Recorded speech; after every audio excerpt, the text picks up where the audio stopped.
Mesdames et messieurs, bonsoir. Merci d'être au rendez-vous de l'actualité sur Eden TV.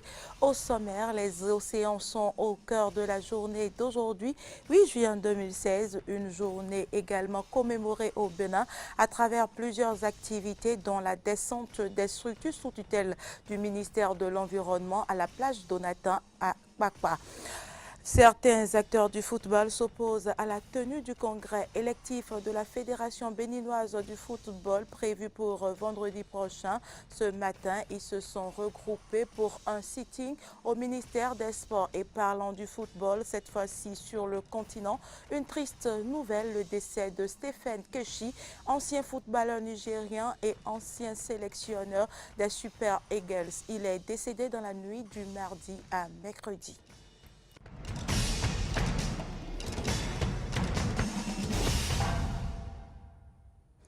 À tous, bienvenue dans ce journal. Proclamé il y a plus de 10 ans à l'occasion du sommet de la Terre et des Nations Unies tenu à Rio de Janeiro, la journée des océans est célébrée désormais tous les 8 juin de chaque année. À Cotonou, la Direction générale de l'environnement est allée visiter un musée de la biodiversité spécialisé dans l'éducation environnementale.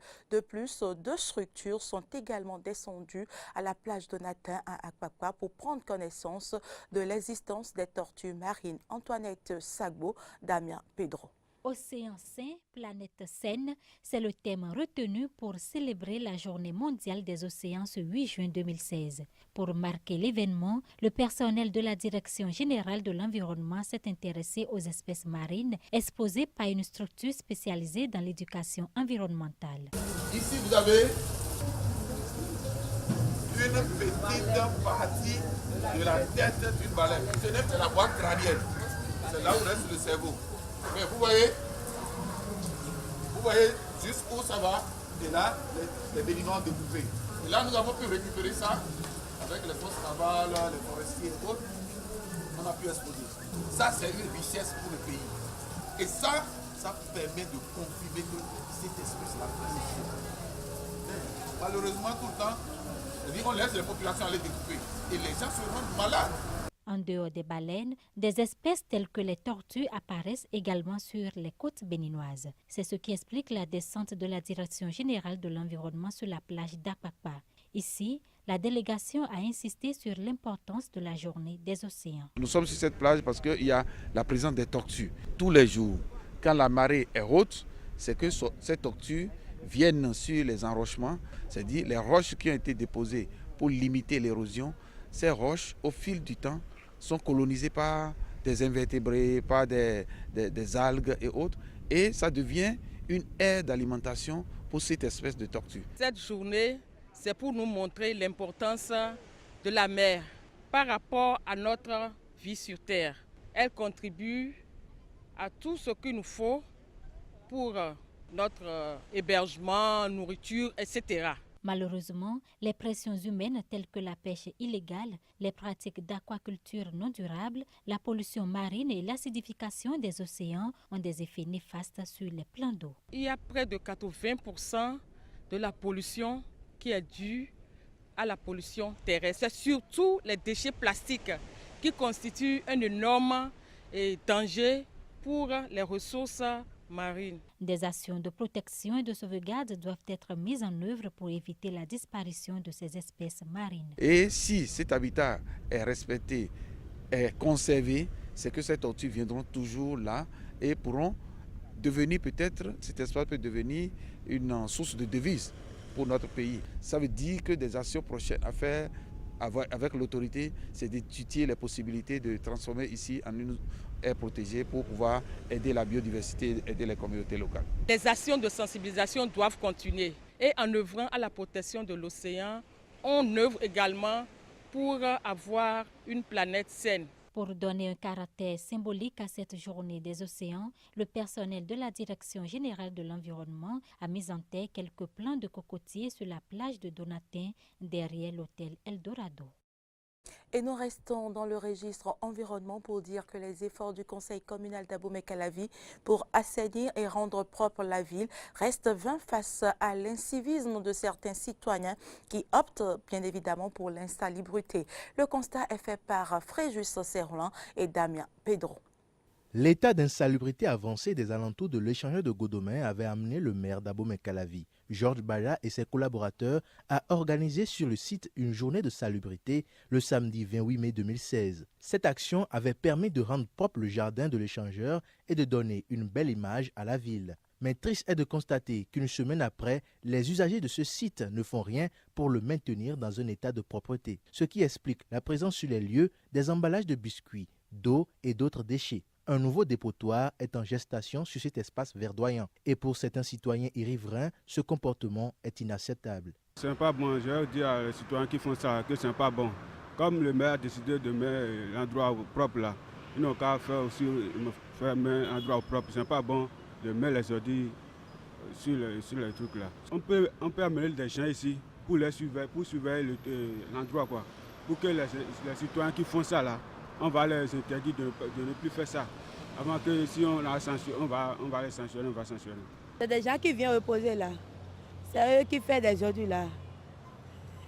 Mais quand même, je vois que ce n'est pas bon de ne plus faire comme ça prochainement.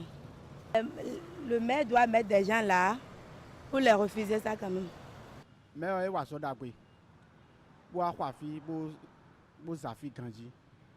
Le maire a fait un bon travail en venant sarcler et balayer ce lieu, mais l'attitude des citoyens qui recommencent à jeter des déchets, dont les sachets d'eau dans le jardin, est déplorable. Si les citoyens m'écoutent, qu'ils évitent de salir l'espace que le maire a rendu propre, sinon il conviendrait qu'ils soient punis. De plus, le maire doit poster des forces de l'ordre ici pour sensibiliser la population et réprimer les contrevenants. Surpris sur les lieux en train d'enlever les mauvaises herbes du jardin, ce jeune homme dit apporter sa contribution à la salubrité de la cité par cet acte bénévole. Mais pour ce qui relève de l'incivisme des citoyens qui engendre la destruction de ce cadre, il se dit incapable de réagir. Les gens viennent ici, ils plantent, et, par exemple, ils mangent dans les sachets, ils jettent les trucs déchets là, dans le gazon, partout, surtout dans les fleurs. Si vous rentrez dedans maintenant, vous allez trouver beaucoup de choses là, caca dedans. Ils chient partout dedans. Donc si je leur dis ça, ils disent que c'est pour l'État. Donc si c'est moi qui est ici, je n'ai pas beaucoup de force pour dire que je vais les insulter. Si je commence par les insulter, maintenant ils vont dire qu'ils vont me taper. Donc comme maman, j'ai pris mon doigt pour travailler pour le pays. Si le maire aussi peut m'aider, ça serait bon. Au-delà de la responsabilité des autorités à divers niveaux, la salubrité est une cause commune qui exige de chaque citoyen un minimum de civisme. Nous restons dans la commune d'Abomey-Calavi où le maire Georges Bada a installé officiellement hier mardi le comité de pilotage pour l'élaboration du plan de développement communal 3e génération de sa commune. La cérémonie officielle s'est déroulée à la salle de conférence de la mairie. Le point, c'est avec Maury Agua et Cyril Agbo. L'élaboration du plan de développement communal PDC de la commune d'Abomey-Calavi est une activité quinquennale de la mairie qui permet d'élaborer un document par excellence qui sert de boussole à l'exécution des activités communales durant 5 années. Pour l'installation des membres du comité de pilotage pour l'élaboration du plan de développement communal 3e génération de la commune d'Abomey-Calavi, ils étaient tous présents, membres du conseil communal, chefs d'arrondissement, têtes couronnées, cadre de l'administration municipale à cette cérémonie officielle présidée par le maire Georges Bada. C'est d'abord le secrétaire général de la mairie d'Abomey-Calavi qui a souhaité en premier la bienvenue à l'assistance. Je voudrais me permettre de vous souhaiter la bienvenue à cette activité qui est une activité d'importance capitale pour le devenir de la commune d'Abomey-Calavi. On a procédé un peu par anticipation parce qu'il eût fallu attendre la fin de la mise en œuvre du PDC 2e génération avant d'enclencher le processus d'élaboration du PDC 3e génération. Mais puisqu'il ne fallait pas laisser un vide d'un PDC à un autre, on s'est dit qu'il faut anticiper en commençant très tôt pour qu'à la fin de l'exercice 2016, on puisse disposer d'un document pour l'exercice 2017.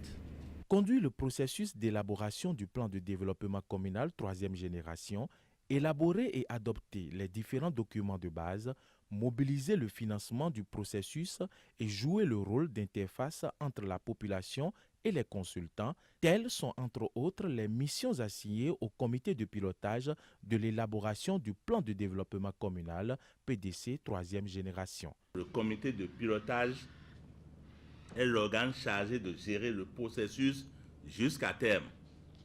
Il est composé des représentants des principaux groupes d'acteurs de développement en activité dans la commune.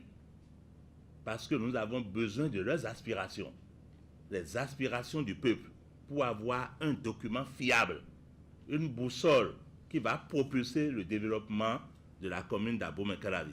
Le maire Georges Bada a donc officiellement installé le dit comité qui l'invite au travail. Vous mesurez avec moi la lourde mission donc à laquelle notre chère commune vous convie par ma modeste personne dans le cadre de l'élaboration de son 3e plan de développement communal. Je voudrais vous rassurer de la disponibilité de tout le conseil communal à nous accompagner dans l'accomplissement de cette noble mission. C'est sur ces mots que je déclare installé officiellement ce jour, mardi 7 juin 2016, le comité de pilotage pour l'élaboration et la mise en œuvre du plan de développement communal PDC 3e génération de notre chère commune d'Abomey-Calavi. Ainsi, Georges Bada et son conseil communal viennent d'anticiper sur l'élaboration du plan de développement communal 3e génération afin de réussir au mieux les actions de développement au profit de la commune d'Abomey-Calavi au cours des prochaines années.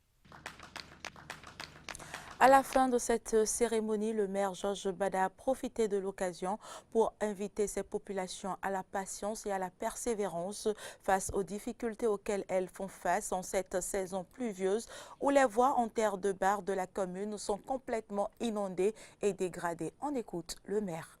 Notre population, nous devons l'appeler à beaucoup plus de patience. Et c'est vrai, je suis totalement dans la peau de la souffrance qu'elle vit tous les jours que Dieu crée parce que beaucoup reste à faire. Ce que j'ai refusé de faire et que le conseil communal a refusé de faire, c'est de gérer les problèmes au pifomètre.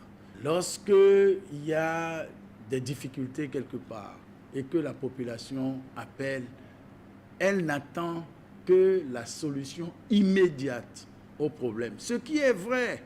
Quand on souffre, quand on est malade, on veut être guéri et tout de suite. Il y a 2 façons de guérir une maladie. Vous lui donnez du calmant et il se calme. Mais le mal reste. Le conseil communal que j'ai l'insigne honneur de diriger a décidé de traiter le mal à sa source. Les voies dont souffre la population, elles seront construites par l'État central.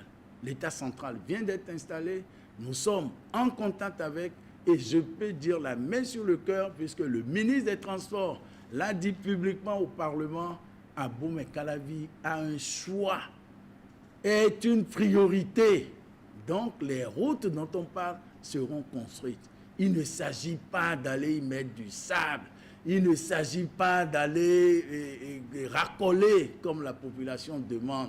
À force de recharger les routes, nous gaspillons de l'argent. Nous prenons cet argent pour en faire 100 mètres, 200 mètres, 300 mètres, 400 mètres. Et ainsi un jour, on aura fini de tracer les routes. Les besoins de la population, j'en suis extrêmement conscient. Ce n'est pas pour la beauté de mes yeux que j'ai quitté le Parlement pour arriver à elle, à prendre les rênes à la base. Le nouveau gouvernement, le nouveau départ. Prenons patience ensemble et allons. Nous avons 1 an, 2 ans, 3 ans. Ainsi, on pourra juger. Voilà les raisons pour lesquelles je voulais appeler toute la population d'Abomey-Calavi à un espoir concerté et qu'on cesse de se dénigrer. Ce n'est pas la solution. Point de presse d'après Conseil des ministres ce mercredi au Palais de la Présidence. Le ministre d'État Makandou Pascal Irené Koupaki a livré à la presse le résumé de la réunion hebdomadaire du gouvernement. Voici un extrait de sa déclaration. Le Conseil a adopté un projet de décret portant composition, attribution et fonctionnement du Conseil de santé de la police nationale. Ce décret vise notamment à favoriser une meilleure prise en charge sanitaire des fonctionnaires de police. Quatrième décret, le Conseil a adopté le décret portant sur l'admission de 22 magistrats à la retraite et un cinquième décret modifiant un décret précédent portant promotion de magistrats en ce qui concerne les magistrats Ismaël Sanoussi et Alexis Metarou. Sixième projet de décret.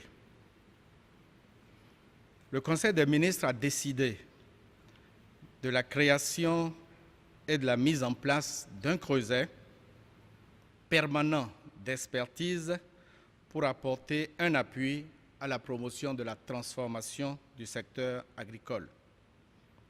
Le Conseil des ministres réaffirme la compétence exclusive du ministère des Affaires étrangères et de la coopération dans la délivrance des passeports diplomatiques et de services en République du Bénin.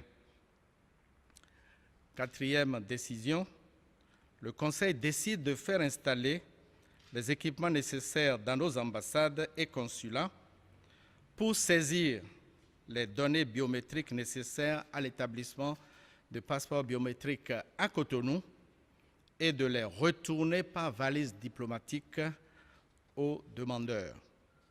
Au titre des mesures individuelles, le Conseil a relevé de ses fonctions le directeur des ressources financières et du matériel du ministère des Affaires étrangères et de la coopération. Au titre des nominations, le Conseil des ministres a prononcé des nominations au ministère de l'Économie et des Finances, au ministère des Affaires étrangères et de la coopération et à la présidence de la République. À la présidence de la République, M. Pascal Appoint. Le Conseil des ministres a tenu sa séance hebdomadaire ce mercredi 8 juin 2016. Le président de la République, chef de l'État, chef du gouvernement, a présidé la séance. Au cours de cette session, plusieurs projets de décret ont été examinés, de même que des communications. Au titre des projets de décret, 2 projets de décret ont été adoptés et 2 projets de décret ont été renvoyés. Le Conseil a examiné et adopté le projet de décret portant approbation du budget exercice 2016 du Centre d'action régionale pour le développement rural des départements du Zou et des collines. Le Conseil a également adopté le projet de décret portant approbation du budget exercice 2016 de l'Agence béninoise pour l'environnement. Par contre, le Conseil a renvoyé 2 projets de budget 2016 de 2 établissements publics. Au titre des communications, le Conseil a entendu une communication du ministre de l'Économie et des Finances relative à l'avant-projet de loi de finances rectificative pour la gestion 2016. Le ministre chargé des Finances a présenté les conclusions de la revue des dépenses dans l'ensemble des sous-secteurs de l'administration publique, en liaison avec la réduction du nombre de portefeuilles ministériels, les mesures d'annulation de crédit, le redimensionnement des organigrammes des ministères la nécessaire rationalisation des dépenses publiques, l'analyse du portefeuille des projets d'investissement, les orientations prioritaires du gouvernement en lien avec les besoins prioritaires exprimés par les populations et la prise en compte des dépassements budgétaires notés durant le premier trimestre 2016. Autre communication relative à l'approvisionnement de l'administration publique en produits pétroliers. Dans le cadre d'un meilleur fonctionnement de l'administration et pour alléger les difficultés d'approvisionnement en produits pétroliers auprès de la SONACOP, le Conseil a autorisé les institutions de la République et les ministères à s'approvisionner en produits pétroliers auprès de structures privées de commercialisation. Selon la répartition suivante, 70% des commandes doivent être adressées à la SONACOP et 30% des commandes à des sociétés privées. Hors du Bénin, 117 migrants dont 6 femmes enceintes ont été interceptés ce mardi par les gardes-côtes libyens au large de Garabouyi, une ville située à 60 km de l'est de Tripoli. Ces migrants tentaient de rejoindre l'Europe. Une fois interceptés, ils ont été pris en charge par une équipe médicale avant d'être transférés vers un centre d'hébergement, a précisé le colonel Achaf Al-Badri des gardes-côtes. Aucune précision sur leur identité nationale n'a été donnée, mais la plupart étaient des Africains. Et nous ouvrons la page sport de cette édition par une information du Bénin. Des acteurs du football béninois refusent que le congrès électif à la Fédération béninoise de football ait lieu. Ils l'ont fait savoir ce mercredi matin au ministère des Sports à travers un sitting. Polycap Aïdjenou pour le reportage. Pas de congrès électif à la Fédération béninoise de football le 10 juin prochain, comme l'a convoqué le CONOR, Comité de normalisation de la situation de football béninois. C'est la position d'un collectif des clubs du Bénin, un avis que les membres de ce comité sont allés exprimer ce mercredi matin dans l'enceinte du ministère des Sports. Les membres affiliés à la FBF demandent au gouvernement de restaurer l'autorité de l'État bafouée par Moucharaf Andjoré et ses copains affiliés de la CAF et de la FIFA en disant non ce jour en Conseil des ministres à la tenue du congrès prévu pour le vendredi 10 juin afin d'éviter non seulement les agressions physiques sur des personnes et entre membres de la famille du football, demande au comité de normalisation et son président Rafiou Paraïso de se mettre à l'écart des affaires de la Fédération béninoise de football en démissionnant d'eux-mêmes. Ce collectif assoit sa position sur les nombreux épisodes du feuilleton de la crise qui secoue le football béninois depuis l'année dernière et surtout sur les plus récents, dont ce qu'il considère être la violation par Andjoré Moucharaf de l'esprit du protocole d'accord signé par les protagonistes de la crise le 31 mai dernier. C'est ce qu'ils expriment ici sous forme de visa. Considérant le retrait d'un agrément à la Fédération béninoise de football le 27 mars 2015 par le gouvernement Yahi, considérant qu'au surplus des actes d'exclusion et de violation grave des statuts de la FBF posés par M.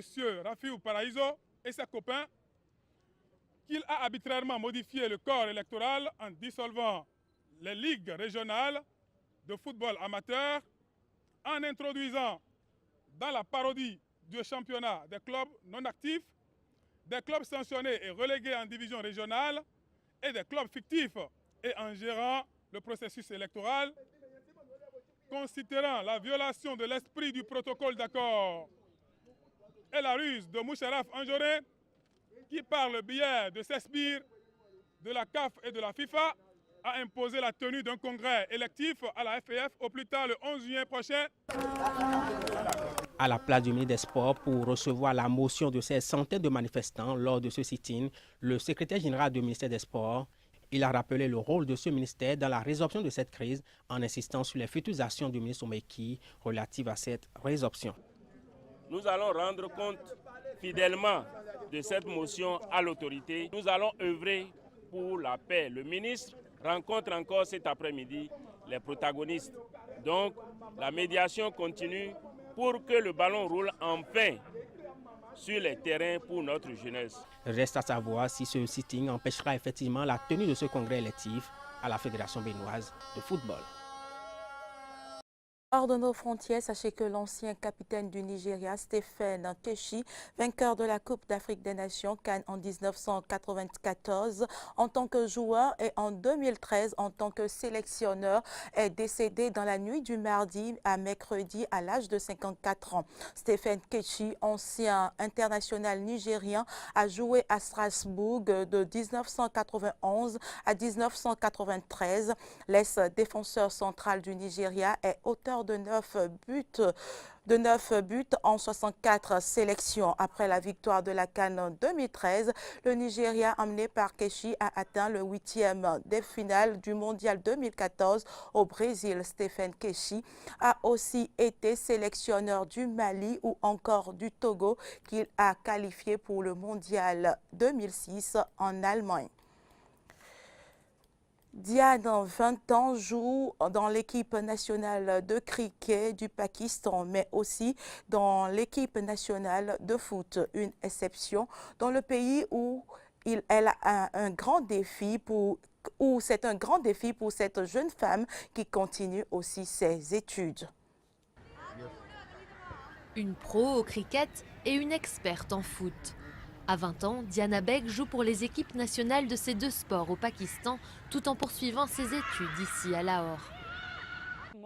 Je joue au football le matin, puis notre entraînement de cricket commence vers midi et dure jusqu'à 15 ou 16 heures. Après ça, je rentre au foyer et après avoir goûté, je commence à étudier jusqu'à tard le soir. C'est dans sa vallée natale de Hunza, dans le nord du pays, que Diana a découvert ces deux sports en jouant dans la rue. Alors qu'elle participe à des compétitions d'athlétisme, un entraîneur l'encourage à rejoindre une équipe de cricket, le sport roi au Pakistan. Matchs, tournois et victoires s'enchaînent et en 2010, elle devient capitaine de l'équipe féminine de sa région. Il y a eu un moment où je ne voyais pas un bel avenir devant moi. J'ai continué à jouer pendant 1 an ou 2 pour ma région et puis j'ai été sélectionnée pour l'équipe B du Pakistan. Et là, je me suis dit que mon avenir s'éclairait enfin. Et j'ai commencé à travailler encore plus dur. Côté foot, Diana a commencé il y a seulement 6 ans lorsque l'équipe de sa région cherchait des joueuses. Là encore, des sélectionneurs la remarquent et c'est une deuxième carrière qui décolle. Mais elle ne peut pas continuer à jouer sur les deux tableaux. En Asie, il y a plus d'intérêt pour le cricket et personne ne fait trop attention au football. Tout le monde joue au cricket ici et je pense que j'aurai un meilleur avenir dans ce sport. Je me concentre de plus en plus sur le cricket maintenant. Ce ne sera pas facile pour autant. Contrairement aux hommes, les joueuses de cricket au Pakistan ne sont pas sous contrat et sont uniquement sélectionnées match par match. Elles n'ont pas non plus d'infrastructure à elles ni d'entraînement régulier. Mais Diana est déterminée à tout. C'est la fin de cette édition. Merci de l'avoir suivi. À bientôt.